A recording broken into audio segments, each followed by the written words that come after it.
Recently, Sony don't seem to be able to add enough lenses to their lineup, and this week we've got 3 more for E-mount. All of these are FE lenses, so built for full frame use, and we've got an FE 24mm f2.8, an FE 40mm f2.5, and an FE 50mm f2.5. All of these are G lenses.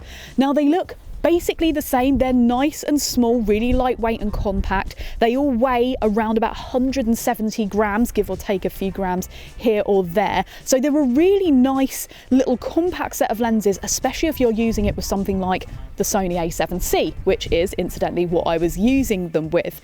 Now the 24mm and the 50mm have an ED element, or extra low dispersion element, and all 3 of them contain multiple aspherical elements. So even though they're compact and lightweight and they're a pretty good price point for Sony, they are built to have good quality. Now, I was a little bit apprehensive. They are small, they are compact, and I did worry a little bit, but as soon as I started shooting with the 24mm, that worry went away. They performed fantastically. Now with the 24mm, there was a little curve distortion, but it wasn't too bad at all. You can see it in the buildings here because there's such straight lines right at the edge of the images, which was done purposefully to show you guys what was going on. But obviously you can correct that easy enough in post. It was nice and sharp though, and performed just as well late in the evening as it did in the early murky morning. I was shooting with all of these lenses alongside the Sony a7C, as I've said, but I also tried it on the a7 III, and there's so much detail retained with these lenses. Now, a lot of quality, yes, you can base that around a camera sensor, of course, but if you don't have good lenses, the camera can't record what it needs to. So it's down to the lenses as well. In fact, I would say it's almost more important what the lenses are able to achieve. So I was really happy that what Sony have produced here are still really high quality, even though they're more of a compact size. Now the 40mm felt a little odd to me because I was testing it alongside the 50mm. I don't think you'd probably buy both. You might want to, but for me, I wouldn't have needed both. But the 40mm actually was really lovely to use.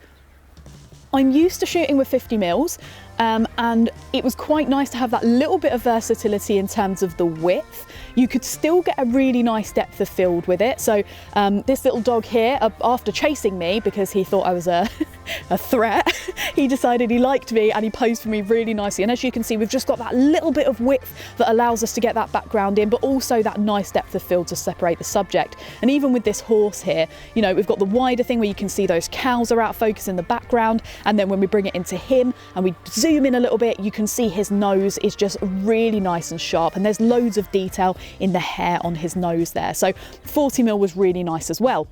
The 50mm, I was lucky enough to have a model, Tom, for an hour or so. So I got some shots of him with that 50mm to get some real portrait stuff with it, and actually really, really nice to use. Now I would say a couple of weeks ago I was using the 50mm f1.2 from Sony, a very, very different beast at a very, very different price point.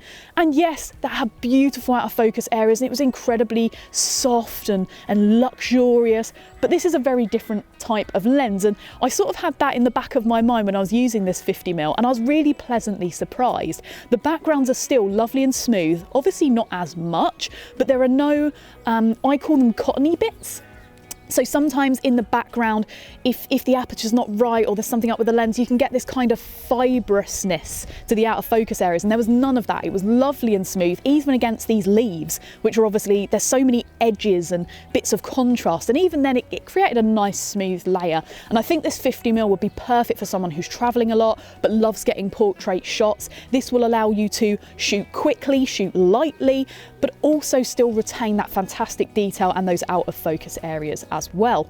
You can also shoot quite close up with the 50mm. It's got a minimum focusing distance of just 0.35 meters in autofocus and 0.31 meters in manual focus if you just need that little bit more. Again, you can see the detail here, it's fantastic, and I've actually cropped this one in a little bit as well.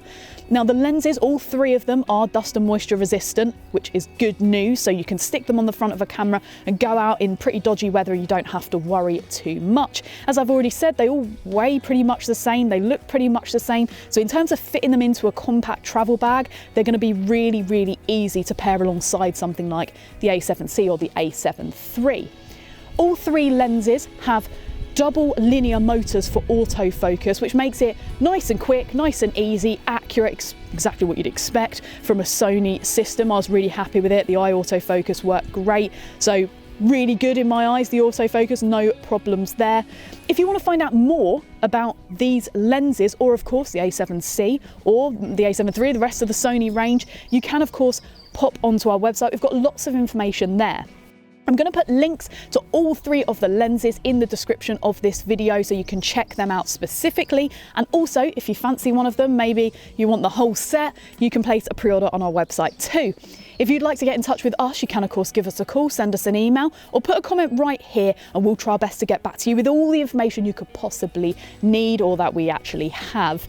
Now, if you'd like to talk to us about upcoming content, we want to hear from you guys. What do you want to see? We do loads of stuff. We've got loads of product stuff coming up from Sony and from other manufacturers too, as well as technique and some challenges coming up. So make sure to subscribe to our YouTube channel and press that little bell to turn on notifications so you don't miss anything. But for now, a big thank you for watching, and I hope you join me again soon for some more videos from Wex Photo Video.